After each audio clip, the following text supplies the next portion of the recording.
अस्सलाम वालेकुम दोस्तों, आज सुबह की ताज़ा तरीन खबरों में सबसे पहली खबर वो ये है कि इसराइल के यहूदियों ने अब ये ड्रामा नचाया हुआ है कि हमने जो आखिरी हस्पताल अल शिफा के ऊपर हमला किया हुआ है वो इसलिए किया हुआ है कि हमने उनके अंदर असलहा देखा था, उनके अंदर उन्होंने असलहा रखा हुआ था, इसलिए हमने उनके ऊपर हमला किया हुआ है। तो वैसे भी उन्होंने इंसानियत की जो है धज्जियाँ उड़ाई है। अब वक्त ये आ गया है कि उनकी अपनी अवाम उनके ख़िलाफ़ हो गई है इसराइल के। अब वो इस प्रेशर में है क्योंकि उनकी अवाम ये कहती है कि हमारे जो अपने लोग उधर कैद में हैं विद बच्चों के साथ, फैमिली के साथ, उनको रिहा करो। तमीम की नुमाइंदगी में उन्होंने एक एहतजाज किया जिसमें उनका एक वज़ीर गया। जो ही वो पहुँच गया उनके ख़िलाफ़ शेम ऑन यू के नारे लगना शुरू हो गए।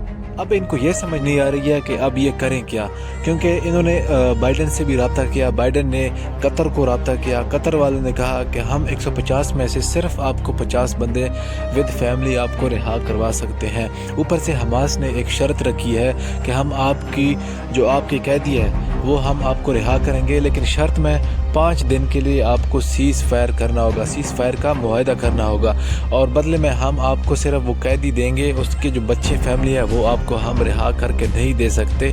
इस पर इसराइल राज़ी नहीं हुआ, क्योंकि उनका यही कहना है कि आप हमें विद फैमिली बच्चों के साथ हमें रिहा करके दे दे। अगर वो हमास उनको विद फैमिली भी उनको रिहा करके दे दे, फिर भी 100% गारंटी नहीं है कि वो ये हमले रुकवा दें। अब इसराइल का यही कहना है कि जब तक हमें वो बंदी नहीं मिलेंगे, वो कैदी नहीं मिलेंगे, तब तक हम इस तरह हमले करते रहेंगे। अब देखेंगे ये कि आगे जो गज़ा का इन्होंने जितना इलाका अबूर किया है, अब और कितना करेंगे, और कितनी जो है ना इंसानियत की खिलाफ वर्जियाँ करेंगे, और हमास इसका क्या रद्द-ए-अमल देंगे। और एक रिपोर्ट के मुताबिक कहना है कि उन्होंने जो है ना हमास के जो एंटी टैंक मिसाइल हैं उनके जो कंपाउंड है उनके ऊपर हमला करके उनको तबाह किया है।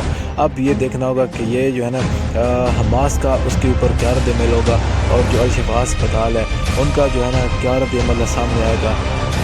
मुस्लिम ममालिक के लिए इससे ज़्यादा शर्मिंदगी की बात और कौन सी हो सकती है कि बाइडन के एक कॉल पे उन्होंने ये कहा कतर वालों ने कि हम आपको 50 कैदी रिहा करके देंगे। ना उन्होंने मजम्मत की, ना उन्होंने कोई ऐसी बात की जो उनके फ़लस्तीन की हिमायत में हो। उन्होंने बस यही कह दिया कि हम आपको जो है ना इतने कैदी रिहा करके दे सकते हैं, और जो ऊपर से उनका जो आखिरी हस्पताल बचा था वो भी उनको तबाह करके दे दिया, और जो उसमें मरीज़ थे उनका भी ख्याल नहीं किया। डॉक्टरों को बाहर निकाला, बाकी बंदों को बाहर निकाला गया, मरीज़ों को और पेशेंटों को जो है ना मज़ीद उन्होंने अजियत दी। अब देखना ये होगा कि ये जो मुस्लिम ममालिक है उसके ऊपर ये क्या रद्द-ए-अमल देंगे। यूएनओ भी खामोश है, जो जंग चली है तकरीबन इसको 43 दिन हो गए। अब मज़ीद ये कितने दिन चलेगी, क्या रद्द-ए-अमल होगा, क्या इसका नतीजा